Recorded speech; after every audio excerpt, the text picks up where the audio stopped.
ಇಂದು ಅಂಜನಾದ್ರಿ ಬೆಟ್ಟದಲ್ಲಿ ವಿಶೇಷ ವ್ಯಕ್ತಿಗಳು ಇಡೀ ಕರ್ನಾಟಕದಿಂದ ಈ ಒಂದು ಪವಿತ್ರ ಕ್ಷೇತ್ರಕ್ಕೆ ಹರಿದು ಬರ್ತಾ ಇದ್ದಾರೆ. ಇಲ್ಲಿಯವರೆಗೂ ಸಾವಿರಾರು ಸಂಖ್ಯೆಯ ಹನುಮ ಮತ್ತು ರಾಮನ ಭಕ್ತಾದಿಗಳು ಬಂದು ರಾಮ ಮತ್ತು ಹನುಮನ ದರ್ಶನ ಪಡೆದುಕೊಂಡು ಹೋಗಿದ್ದಾರೆ. ಇವತ್ತು ಪ್ರತಿಯೊಬ್ಬ ಭಾರತೀಯನಿಗೂ ಪ್ರತಿಯೊಬ್ಬ ಸನಾತನಿಯನಿಗೂ ಇದೊಂದು ವಿಶೇಷ ದಿನವೆಂದರೆ ತಪ್ಪಾಗಲಿಕ್ಕಿಲ್ಲ. ಇವತ್ತು ಅಂಜನಾದ್ರಿ ಬೆಟ್ಟದಲ್ಲಿ ನಮಗೆ ಇನ್ನೊಬ್ಬ ವಿಶೇಷ ವ್ಯಕ್ತಿ ಸಿಕ್ಕಿದ್ದಾರೆ. ಅವರು ಇದೊಂದು ಬ್ಯಾನರ್ನ ಮಾಡಿಕೊಂಡು ಭಾರತ ದೇಶಕ್ಕೆ ಹಿಂದೂ ಧರ್ಮ ಒಂದೇ ಇರಬೇಕು ಅನ್ನುವ ಒಂದು ಸ್ಲೋಗನ್ ಮೇಲೆ ಇಡೀ ಕರ್ನಾಟಕ ಸುತ್ತಾ ಇದ್ದಾರೆ. ಆದರೆ ಅವರು ಯಾವ ಉದ್ದೇಶದಿಂದ ಇದನ್ನು ಕಾರ್ಯಕ್ರಮ ಮಾಡ್ತಾ ಇದ್ದಾರೆ, ಏನು ಮಾಡ್ತಾ ಇದ್ದಾರೆ ಅಂತ ಅವ್ರ ಜೊತೆ ತಿಳ್ಕೊಳ್ಳೋಣ. ಸರ್ ನಮಸ್ಕಾರ, ನಿಮ್ಮ ಹೆಸರು? ಒಂದು ಕೂಡ್ಲಿಗಿ ತಾಲೂಕು ಇದು ಬ್ಯಾನರ್ ಬರ್ತಾ ಇದೆ. ಇಲ್ಲಿ ಭಾರತ ದೇಶಕ್ಕೆ ಹಿಂದೂ ನಾನು ಇಲ್ಲಿಂದ ಆರಂಭ ಮಾಡಿದ್ದೀನಿ. ಅಲ್ಲಿ ಕೆಳಗಡೆ ನೋಡ್ಬೋದು ಸರ್ವೋಚ್ಚ ನ್ಯಾಯಪೀಠಕ್ಕೆ ಮದುವೆ ಸಂದೇಶವನ್ನು ಇದು ಪ್ರಥಮವಾಗಿ ರಾಮಲಲ್ಲಾ ಮೂರ್ತಿ ಪ್ರತಿಷ್ಠಾಪನೆ ಆಗಿದೆ. ಇವತ್ತು ರಾಮನಿಗೆ ಜೀವ ಬಂದಿದೆ. ಒಂದು ಮೂರ್ತಿ ಇವತ್ತು ರಾಮಯುಗ ಆರಂಭ ಆಗಿದೆ. ಈ ರಾಮಯುಗದಲ್ಲಿ ರಾಮನ ಮೊದಲ ಅಸ್ತ್ರ ಇದು ಸರ್ವೋಚ್ಚ ನ್ಯಾಯಪೀಠಕ್ಕೆ ಇದು ಮೊದಲನೇ ಅಸ್ತ್ರ. ಭಾರತ ದೇಶಕ್ಕೆ ಹಿಂದೂ ಧರ್ಮ ಒಂದೇ ಇರಬೇಕು ಅಂತಕ್ಕಂಥದ್ದು. ನಮ್ಮಲ್ಲಿ ಹಲವಾರು ಧರ್ಮಗಳಿದ್ದಾವೆ, ಮುಸ್ಲಿಂ, ಕ್ರಿಶ್ಚಿಯನ್, ಬೌದ್ಧ, ಸಿಖ್ ಎಲ್ಲ ಧರ್ಮಗಳಿದ್ದಾವೆ. ಇವೆಲ್ಲವೂ ಕೂಡ ಯಾವುದೋ ಒಬ್ಬ ವ್ಯಕ್ತಿಯಿಂದ ಹುಟ್ಟಿರ್ತಕ್ಕಂಥವು ಅಲ್ಲದೆ ಇವ್ರು ಹೇಳ್ತಕ್ಕಂಥ ಯಾವುದೇ ತತ್ವಗಳಾಗಿರ್ಬೋದು ಹಿಂದೂ ಧರ್ಮದಲ್ಲಿ ಎಲ್ಲವೂ ಇದೆ. ಇದು ಸನಾತನ ಧರ್ಮ ಆಗಿರೋದ್ರಿಂದ ಮೂಲ ತಂದೆ ತಾಯಿ ಬೇರು ಅಂತ ಹೇಳಿ ಹಿಂದೂ ಧರ್ಮದ ತಪ್ಪಾಗಲಾರದು. ಯಾವುದೇ ಧರ್ಮಗಳು ಏನೇ ಹೇಳಿದ್ರು ಕೂಡ ಅವೆಲ್ಲವೂ ಕೂಡ ಹಿಂದೂ ಧರ್ಮದ ಅಡಕವಾಗಿದೆ ಅಂತಕ್ಕಂಥದ್ದು. ಇನ್ನೊಂದು ಬಹಳ ಮುಖ್ಯವಾಗಿರ್ತಕ್ಕಂಥ ವಿಶೇಷವಾಗಿ ಹೇಳಬೇಕು ಅಂತಂದ್ರೆ ಹಿಂದೂ ಧರ್ಮವನ್ನು ಯಾರೂ ಸ್ಥಾಪನೆ ಮಾಡಿಲ್ಲ. ಬೇರೆ ಯಾವುದೇ ಧರ್ಮಗಳನ್ನು ಒಬ್ಬ ವ್ಯಕ್ತಿ ಸ್ಥಾಪನೆ ಮಾಡಿದ್ದಾರೆ. ಆದರೆ ಹಿಂದೂ ಧರ್ಮ ಯಾರೂ ಸ್ಥಾಪನೆ ಮಾಡಿಲ್ಲ. ಆದರೆ ಇದು ಪ್ರಜಾಪ್ರಭುತ್ವ ಧರ್ಮ ಅಂತ ಹೇಳ್ಬಿಟ್ಟು ನಾನು ತುಂಬ ಬಯಸ್ತೇನೆ. ಖಂಡಿತವಾಗಿ ಪ್ರಜಾಪ್ರಭುತ್ವ ಸಿದ್ಧಾಂತವನ್ನು ಓದ್ತಕ್ಕಂಥ ಬಹಳ ಶ್ರೇಷ್ಠವಾಗಿರ್ತಕ್ಕಂಥ ಸನಾತನ ಧರ್ಮ ಹಿಂದೂ ಧರ್ಮ. ಪ್ರಜೆಗಳಿಗೋಸ್ಕರ ಪ್ರಜೆಗಳೇ ಸೃಷ್ಟಿ ಮಾಡಿರ್ತಕ್ಕಂಥ ಧರ್ಮ ಅಂತ ಹೇಳಿದ್ರೆ ತಪ್ಪಾಗಲಾರದು. ಇಲ್ಲಿರ್ತಕ್ಕಂಥ ಎಲ್ಲ ವಿಷಯಗಳು ಕೂಡ ಎಲ್ಲ ಧರ್ಮಗಳಲ್ಲೂ ಕೂಡ ಬರ್ತವೆ. ಇಲ್ಲಿ ಈ ಧರ್ಮವನ್ನು ಸೃಷ್ಟಿ ಮಾಡಿರ್ತಕ್ಕಂಥ ಪ್ರತಿಯೊಂದು ಜೀವಿನೂ ಕೂಡ ಹಿಂದೂ ಧರ್ಮವನ್ನು ಸಂಸ್ಥಾಪನೆ ಮಾಡಿರ್ತಕ್ಕಂಥ ಹಿಂದೆ ಇರ್ತಕ್ಕಂಥ ಜೀವಿಗಳಾಗಿರ್ಬೋದು, ಇವತ್ತಿರ್ತಕ್ಕಂಥ ವ್ಯಕ್ತಿಗಳಾಗಿರ್ಬೋದು, ಮುಂದೆ ಇರ್ತಕ್ಕಂಥ ವ್ಯಕ್ತಿಗಳಾಗಿರ್ಬೋದು, ಪ್ರತಿಯೊಬ್ಬರ ಜೀವನೂ ಕೂಡ ಹಿಂದೂ ಧರ್ಮದ ಒಂದು ಶೈಲಿಯ ಒಂದು ಭಾಗ ಆಗಿರೋದ್ರಿಂದ ಪ್ರತಿಯೊಂದು ವ್ಯಕ್ತಿಯೂ ಕೂಡ ಹಿಂದೂ ಧರ್ಮದ ಸಂಸ್ಥಾಪಕ ಅಂತ ಹೇಳೋದಕ್ಕೆ ನಾನು ಬಯಸ್ತೀನಿ. ಅದು ಪ್ರಜಾಪ್ರಭುತ್ವ ಆಗಲೇ ಪ್ರಜಾಪ್ರಭುತ್ವ ಸಿದ್ಧಾಂತವನ್ನು ಓದತಕ್ಕಂಥ ಸನಾತನ ಧರ್ಮ. ಇದನ್ನು ಯಾರು ಸ್ಥಾಪನೆ ಮಾಡಿಲ್ಲ, ಪ್ರತಿಯೊಂದು ವ್ಯಕ್ತಿಯೂ ಕೂಡ ಸ್ಥಾಪನೆ ಮಾಡ್ತಾರೆ. ಹಾಗಾಗಿ ಇದು ಭಾರತ ದೇಶಕ್ಕೆ ಅದು ಮೂಲ ಭಾರತದಲ್ಲಿ ಹುಟ್ಟಿರ್ತಕ್ಕಂಥದ್ದಾಗಿರೋದ್ರಿಂದ ಭಾರತ ದೇಶಕ್ಕೆ ಹಿಂದೂ ಧರ್ಮ ಅಂತಕ್ಕಂಥದ್ದು ಒಂದೇ ಆಗಿರಬೇಕು. ಏನು ಯಾವುದೇ ಧರ್ಮಗಳಿದ್ರು ಕೂಡ ಅವು ಕೂಡ ಇರಲಿ. ಅವು ನಮ್ಮ ಸಹಭಾಗಿತ್ವದಲ್ಲಿ ಆ ತಾಯಿಯ ಬೇರಿನಲ್ಲಿ ರಂಬೆ ಕೊಂಬುಗಳು ಯಾವ ರೀತಿಯಾಗಿರ್ತವೋ ಅದೇ ರೀತಿಯಾಗಿ ಹಿಂದೂ ಧರ್ಮದ ಶಾಖಾ ಧರ್ಮಗಳಾಗಿರ್ತಕ್ಕಂಥದ್ದು ಅಂತಕ್ಕಂಥದ್ದು ನಾನು ಇದನ್ನ ಸಾರ್ವಜನಿಕ ಬಯಸ್ತೀನಿ. ನಮ್ಮ ದೇಶದಲ್ಲಿ ಮುಂದೊಂದಿನ ಕಾನೂನು ಆಗ್ಬೇಕಿದು. ಭಾರತ ದೇಶದಲ್ಲಿ ಹಿಂದೂ ಧರ್ಮ ಒಂದೇ, ಬೇರೆ ಯಾವುದೇ ಧರ್ಮಗಳಿದ್ರು ಕೂಡ ಆ ಹಿಂದೂ ಧರ್ಮದ ಭಾಗಗಳು ಅಂತ ಹೇಳ್ಬಿಟ್ಟು ಒಂದು ನಿರ್ಣಯ ಆಗಬೇಕು ಅಂತಕ್ಕಂಥದ್ದು.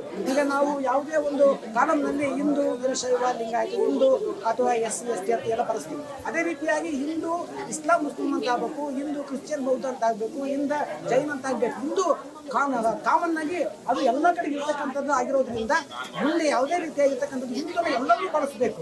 ಅದನ್ನು ಬಳಸ್ಕೊಂಡೇ ಎಲ್ಲ ಧರ್ಮಗಳು ಮುನ್ನಡೆಯಬೇಕು ಅಂತಕ್ಕಂಥ ಒಂದು ಸಂದೇಶವನ್ನು ನಾನು ಈ ಮೂಲಕ ಸಾರಲಿಕ್ಕೆ ನಾನು ಬಯಸ್ತೇನೆ.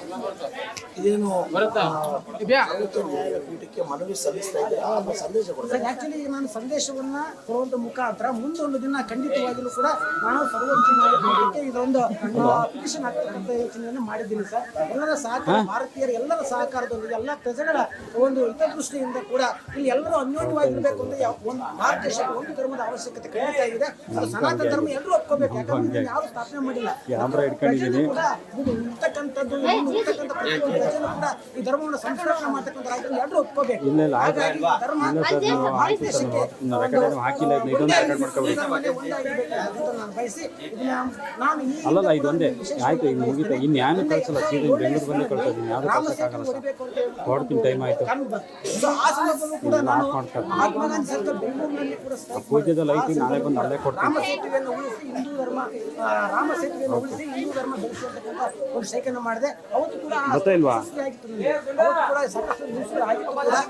ಹಾಗಾಗಿ ಯಾವುದೇ ಸಂದರ್ಭದಲ್ಲೂ ಕೂಡ ನನ್ನ ಸ್ವ ಇಚ್ಛೆಯಿಂದ ನಾನು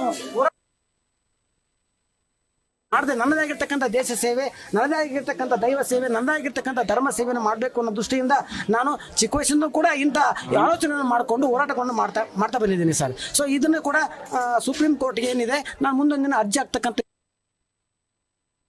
ಯಾರಿಗೂ ಬರಲಿದ್ದಂಥ ಯೋಚನೆ ನಿಮಗೆ ಯಾಕೆ ಬಂತು ಸರ್? ಅದೇ ನನಗೂ ಒಂದೊಂದ್ಸರಿ ಯೋಚನೆ ಮಾಡ್ತೇನೆ. ಅದು ಇನ್ನಿದ್ದಕ್ಕಿಂತ ಹಂಗೆ ಆ್ಯಕ್ಚುಲಿ ಒಬ್ಬ ಸಾಹಿತಿ ಕೂಡ ಹೌದು, ನಾನೊಬ್ಬ ರೈಟರ್ ಕೂಡ ಹೌದು, ಸುಮಾರು 4-6 ಪುಸ್ತಕಗಳನ್ನು ಬರೆದಿದ್ದೀನಿ ಕೂಡ. ಸೊ ಹಾಗಾಗಿ ಇಂಥ ಚಿಂತನೆಗಳನ್ನು ನನ್ನ ಮನಸ್ಸಿನಲ್ಲಿ ಅಳವಡಿಸ್ಕೊಂಡಿರೋದ್ರಿಂದ ಸಹಜವಾಗಿ ಪ್ರತಿನಿತ್ಯ ಯಾವುದಾದ್ರೂ ಒಂದು ಇಂಥ ಆಲೋಚನೆಗಳು ಬರುತ್ತೆ. ತಕ್ಷಣಕ್ಕೆ ಆಲೋಚನೆ ಬಂದ ತಕ್ಷಣ ನಾನು ಕಾರ್ಯಮಗ್ನಾಗ್ತೀನಿ ಸರ್. ಸೊ ಇದು ಕೂಡ ಹಾಗೇನೆ ರಾಮಲಲ್ಲ ಮೂರ್ತಿಯ ಪ್ರತಿಷ್ಠಾಪನೆ ಮತ್ತು ಪ್ರಾಣ ಪ್ರತಿಷ್ಠಾಪನೆ ಮಾಡ್ತಕ್ಕಂಥ ನನ್ನದು ಏನಾದರೂ ಇರ್ತಕ್ಕಂಥ ಒಂದು ದೇಶ ಸೇವೆ, ದೈವ ಸೇವೆ ಇರಬೇಕು ಅಂತ ನಾನು ಬಯಸಿ ಯೋಚನೆ ಮಾಡಿದಾಗ ರಾಮಲಲ್ಲ ನನಗೆ ಈ ಒಂದು ಅವಕಾಶವನ್ನು ಕೊಟ್ಟಿದ್ದಾನೆ. ಇದು ರಾಮನ ಮೊದಲ ಅಸ್ತ್ರ ಅಂತ ಹೇಳಿದ್ರೆ ತಪ್ಪಾಗಲಾರದು. ಸುಪ್ರೀಂ ಕೋರ್ಟ್ಗೆ ಭಾರತ ದೇಶಕ್ಕೆ ಹಿಂದೂ ಧರ್ಮ ಒಂದೇ ಇರಬೇಕು ಅಂತ ನನ್ನದ ಒಂದು ನಿಲುವು. ಎಲ್ಲ ಭಾರತೀಯರ ಪರವಾಗಿ ನಾನು ಕಳಕಳಿಯ ಮನವಿಯನ್ನು ಮಾಡಿಕೊಡ್ತೀನಿ ಸರ್. ಜೈ ಶ್ರೀರಾಮ್. ಈ ಒಂದು ಅಭಿಯಾನಕ್ಕೆ ನೀವು ಒಬ್ಬರೇ ಇದ್ದೀರಾ ಅಥವಾ ನಿಮ್ಮ ಜೊತೆಯಲ್ಲಿ ಇನ್ಯಾರೋ ಸರ್? ಈಗ ನಾನು ಈ ಅಭಿಯಾನವನ್ನು ನಾನು ಒಬ್ಬನೇ ಮಾಡ್ತಾ ಇದ್ದೀನಿ ಸರ್. ತಕ್ಷಣಕ್ಕೆ ನಾನು ಆರಂಭವನ್ನು ಮಾಡಿದ್ದೀನಿ. ಮುಂದೊಂದು ದಿನ ನಾನು ಇದನ್ನು ಆಗಲೇ ಹೇಳಿದೆ ನಿಮಗೆ, ಸುಪ್ರೀಂ ಕೋರ್ಟ್ಗೆ ಆಗ್ತಕ್ಕಂಥದ್ದಾಗಿರ್ಬೋದು ಅಥವಾ ರಾಜ್ಯಕ್ಕೆ ಸೈಕಲ್ ಯಾತ್ರೆಯನ್ನು ಮಾಡ್ತಕ್ಕಂಥ ಯೋಚನೆಗಳನ್ನು ನಾನು ಇಟ್ಕೊಂಡಿದ್ದೀನಿ ಸರ್. ಈ ಸದ್ಯ ನಾನು ಒಬ್ಬನೇ ಮಾಡ್ತಾ ಇದ್ದೀನಿ ಸರ್. ಇದೊಂದು ಬದಲಾವಣೆ ಬರೋದ್ರಿಂದ ಏನು ಬದಲಾವಣೆ ಏನಾಗುತ್ತೆ ಅಥವಾ ಇದರಲ್ಲಿ ಏನಾದರೂ ಮಹತ್ವ ಏನಿದೆ ಸರ್?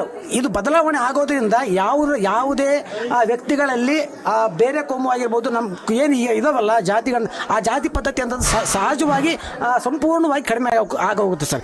ಎಲ್ಲ ಧರ್ಮದವರು ಕೂಡ ನಾವು ಹಿಂದೂ ಧರ್ಮದವರು ಮೂಲತಃ ಆ ಮೂಲ ಏನಿದೆ ಪರಂಪರೆ, ನಾವೆಲ್ಲ ಹಿಂದೂಗಳಾಗಿ ಹುಟ್ಟಿರ್ತಕ್ಕಂಥವ್ರು. ಮಧ್ಯೆ ನಾವು ಏನು ಬದಲಾವಣೆ ಆಗ್ತಾ ಬಂದಿದ್ದೀವಿ. ಸೊ ಹಾಗಾಗಿ ನಾವೆಲ್ಲರನ್ನು ಒಪ್ಕೋಬೇಕು ಅನ್ನೋ ಮನೋಭಾವನೆಯಿಂದ ಹಿಂದೂ, ಮುಸ್ಲಿಂ, ಹಿಂದೂ, ಬೌದ್ಧ, ಕ್ರಿಶ್ಚಿಯನ್ಸ್ ಎಲ್ಲರೂ ಕೂಡ ಅನ್ಯೋನ್ಯವಾಗಿರೋದಕ್ಕೆ ಇದು ತುಂಬ ಉತ್ತಮವಾಗಿರ್ತಕ್ಕಂಥ ತಪ್ಪಾಗ್ಲಾರ್ದು ಸರ್. ಅಂದರೆ ನೀವು ಹೇಳೋ ಪ್ರಕಾರ ಇವಾಗ ಏನು ಧರ್ಮ ಸಂಘರ್ಷಗಳಾಗಿರ್ಬೋದು, ಜಾತಿ ಸಂಘರ್ಷಗಳಾಗಿರ್ಬೋದು, ಕೇವಲ ಒಂದು ಸೂರ್ಯನ ಅಡಿಯಲ್ಲಿ ಇಲ್ದಿರೋದಕ್ಕೆ ಆಗ್ತಾ ಇದೆ.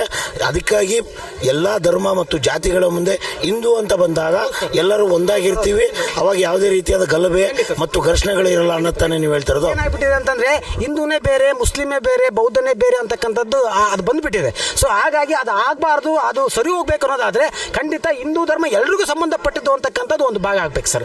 ಅದ್ರ ನಡುವೆಯಲ್ಲಿ ಎಲ್ಲ ಓದಿವಿ ಅಂತಕ್ಕಂಥ ಮನೋಭಾವ ಬಂದಾಗ ಸಹಜವಾಗಿ ಯಾವುದೇ ಕೋಮು ಸಂಘರ್ಷಗಳು ನಡೆಯೋದಿಲ್ಲ ಸರ್. ಸಹಜವಾಗಿ ಭಾರತ ಒಗ್ಗೂಡುತ್ತೆ, ಎಲ್ಲ ಜನಾಂಗದವರು ಒಂದೇ ರೀತಿಯಾಗಿ ಜೀವನ ಮಾಡೋಕ್ಕೆ ಸಹಕಾರಿ ಆಗುತ್ತೆ ಸರ್. ಮೂಲತಃ ಸನಾತನ ಧರ್ಮ ಆಗಿರೋದ್ರಿಂದ ಇದನ್ನು ಎಲ್ಲ ಧರ್ಮದವರು ಒಪ್ಕೋಬೇಕಿದೆ. ಯಾಕಂದ್ರೆ ಯಾರು ಸ್ಥಾಪನೆ ಮಾಡಿಲ್ಲ, ಪ್ರತಿಯೊಬ್ಬ ವ್ಯಕ್ತಿ ಅವರು ಕೂಡ ಸ್ಥಾಪನೆ ಮಾಡಿರ್ತಕ್ಕಂಥವ್ರೆ. ಏನು ಬೇರೆ ಧರ್ಮಗಳು ಇದ್ದಾರಲ್ಲ ಆ ಜನಾಂಗದವರು ಹಿಂದೆ ಏನು ಹಿಂದೂಗಳಾಗಿದ್ದಲ್ಲ ಅವರೇ ಸ್ಥಾಪನೆ ಮಾಡಿರ್ತಕ್ಕಂಥ ಧರ್ಮ ಇದೆ. ಆಕ್ಚುಲಿ ಎಲ್ಲರೂ ಸೇರಿ ಮಾಡಿರ್ತಕ್ಕಂಥ ಧರ್ಮ ಆಗಿರೋದ್ರಿಂದ ಸಹಜವಾಗಿ ಹಿಂದೂ ಧರ್ಮವನ್ನ, ಸನಾತನ ಧರ್ಮವನ್ನ ಭಾರತಕ್ಕೆ ಪೂರ್ಣವಾಗಿರ್ತಕ್ಕಂಥ ಧರ್ಮ ಅಂತ ಒಪ್ಪಿಕೊಂಡು ಭಾರತಕ್ಕೆ ಹಿಂದೂ ಧರ್ಮ ಒಂದೇ ಇರಬೇಕು ಅಂತಕ್ಕಂಥ ನಿಲುವನ್ನು ಸಾರಕ್ಕೆ ಬಯಸ್ತೇನೆ ಸರ್. ಧನ್ಯವಾದಗಳು ಸರ್. ತುಂಬಾ ಧನ್ಯವಾದಗಳು ಸರ್. ಇದಾಗಿತ್ತು ನೋಡಿ, ಒಂದು ಯೋಚನೆ ಮತ್ತು ಆಲೋಚನೆ ಎಷ್ಟೆಲ್ಲ ಬದಲಾವಣೆಗಳನ್ನು ತರುತ್ತೆ, ಎಷ್ಟೆಲ್ಲ ಒಂದು ಯೋಚನೆಗಳನ್ನು ತರುತ್ತೆ.